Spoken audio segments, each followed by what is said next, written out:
اور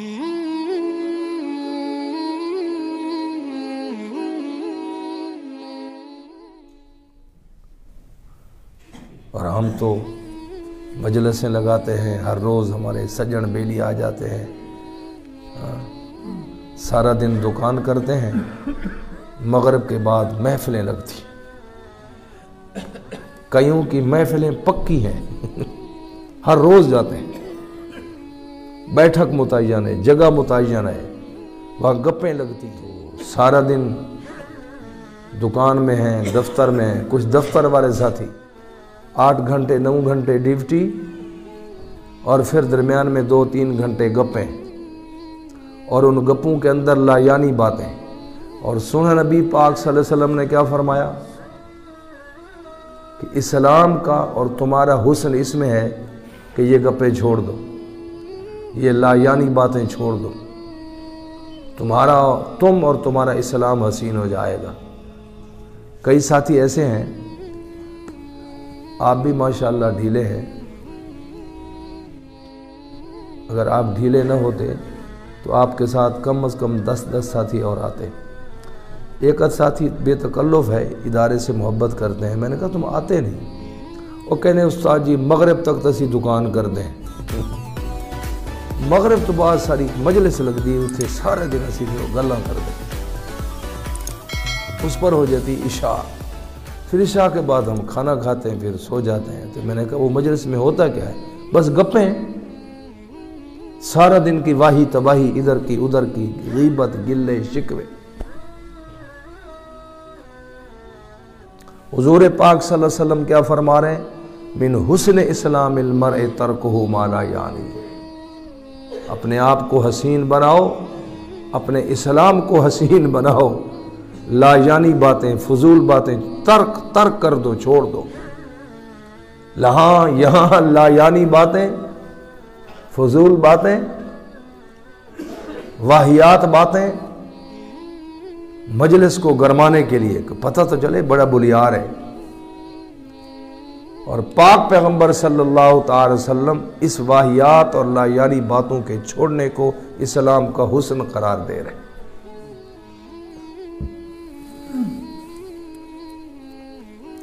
اور یہ مجلسیں لگاتے ہیں، محفلیں لگاتے ہیں، اور یقین جانیں چونکہ اس نے اپنے حسن کو داغدار کیا ہے واہیات باتیں کر کے، جو اس کے شرکائے مجلس ہیں، تم الیکشن کرا لو، ان میں سے کسی کے دل کے اندر بھی اس کی عزت اور عظمت نہیں ہوتی، ہنستے ہیں اس کی باتوں پر، لیکن ان کے دلوں میں اس ہنسانے والے کی عزت و عظمت نہیں ہوتی،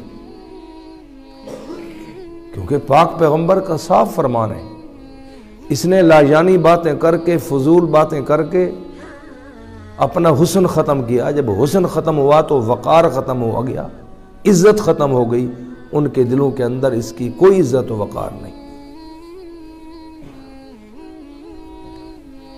تو زبان، اس لیے آپ نے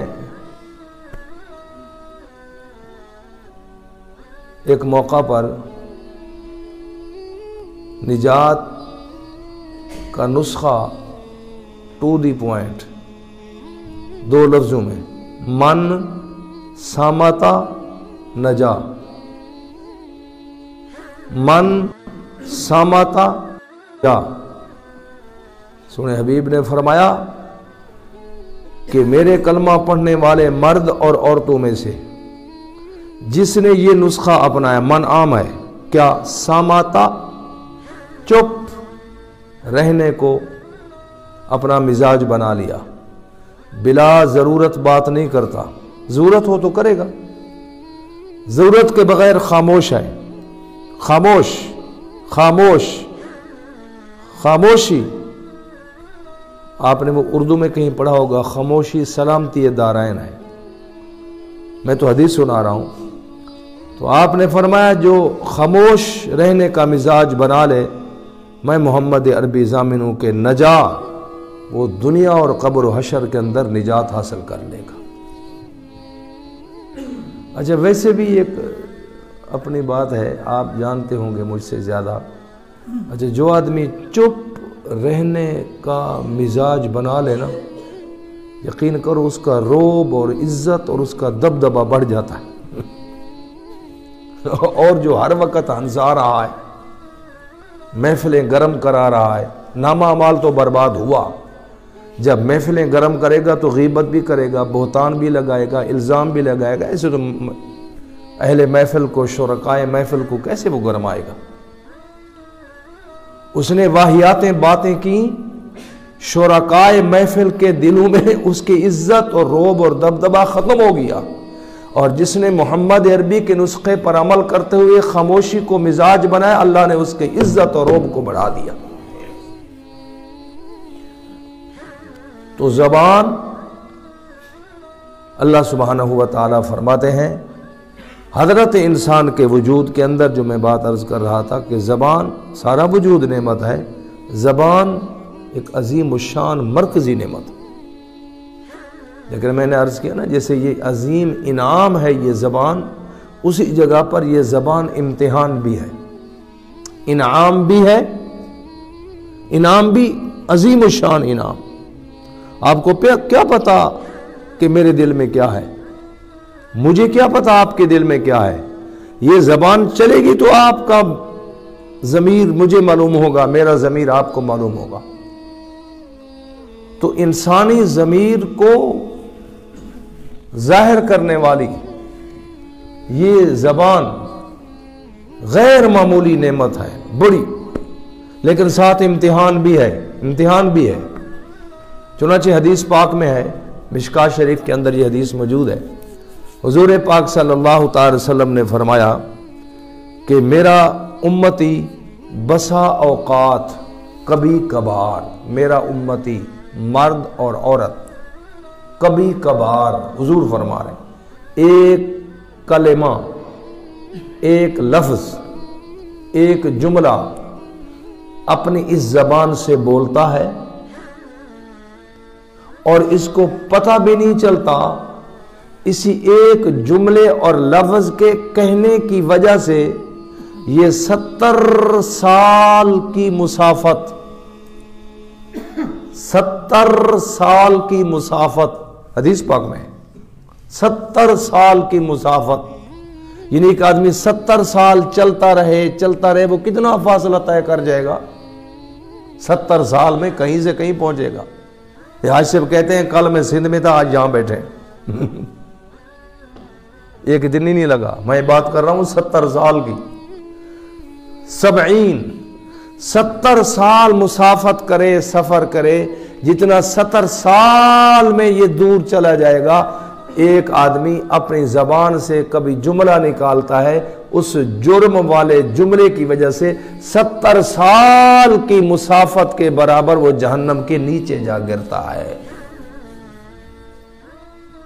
یہ حضور کی حدیث ہے. اچھا، اس پر ایک واقعہ بھی ہے، واقعہ حدیث، وہ بھی حدیث میں موجود ہے. حضور صلی اللہ علیہ وسلم بیٹھے تھے، صحابہ کرام بھی تھے، مجلس لگی ہوئی تھی جیسے آپ، میں اور آپ بیٹھے ہیں نا. اسی اسنا میں نا یکدم ایک آواز نکلی، بہت بڑی ڈرونی آواز. حضور صلی اللہ علیہ وسلم بھی بیٹھے ہیں، صحابہ کرام بھی بیٹھے ہیں.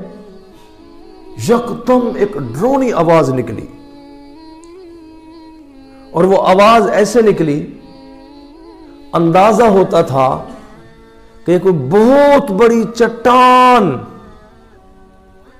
کسی گہرے کھڈے اور کنویں میں جا کر گری اور ٹھاک کی آواز آئی.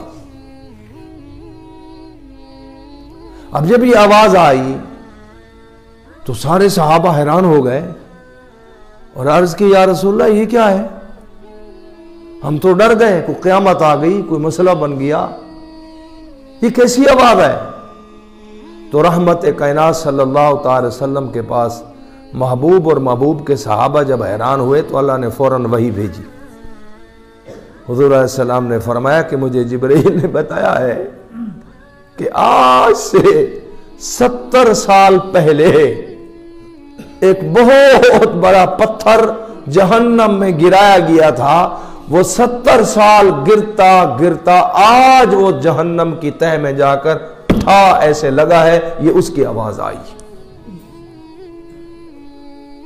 تو رحمت کائنات صلی اللہ تعالی وسلم نے سچ فرمایا، صدق رسول اللہ صلی اللہ علیہ وسلم، کہ بسا اوقات میرا امتی مرد و عورت اس زبان سے ایسا جملہ اور ایسا لفظ، کفر کا کلمہ، وہ بھی کلمہ ہی ہے نا یارو، کفر کا لفظ وہ ایک لفظ ہی ہے، وہ اسی زبان سے ہی نکلتا ہے۔ شکر یہ بھی ایک کلمہ ہے، ایک لفظ ہے، یہ بھی اسی زبان سے نکلتا ہے۔ شکر کا کلمہ کہا، ہاں اللہ راضی ہو گئے، اللہ کی کائنات راضی ہو گئی۔ کفر کا کلمہ بکا، مارا گیا، تباہ ہو گیا، تو وہ بھی تو کہ لفظ ہی ہے نا، وہ اسی زبان سے ہی نکلتا ہے۔ تو حضور صلی اللہ تعالی وسلم نے فرمایا کہ زبان اللہ نے یہ مزاج دیا ہے کہ بہت بڑی نعمت ہے، زبان ایک بہت بڑی نعمت ہے، لیکن جہاں یہ زبان ایک نعمت ہے وہیں پہ یہ زبان امتحان بھی ہے۔